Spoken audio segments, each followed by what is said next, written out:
অবশেষে তাণ্ডব সিনেমায় যুক্ত হলেন মুশফিক আর ফারহান। দীর্ঘদিন অপেক্ষার পর এবার শাকিব খানের সাথে কাজ করবেন তিনি। শাকিব খানের সাথে সিনেমা করার জন্য তিনি বিগত দিনেও নাকি অনেক সিনেমার প্রস্তাব ফিরিয়ে দিয়েছে। আসছে তাণ্ডব সিনেমায় অনেকের নাম শোনা গেলেও ফারহানকেই দেখা যেতে পারে সিনেমার পর্দায়। ইতিমধ্যেই সোশ্যাল মিডিয়ায় জানাজানি হয়ে গেছে ব্যাপারটি।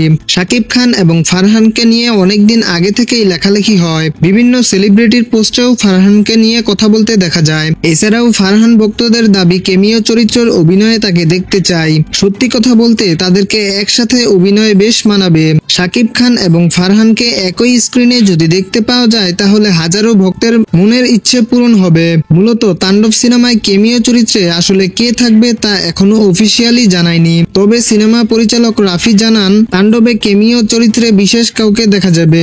বাকিটা এখন শুধু সময়ের অপেক্ষা।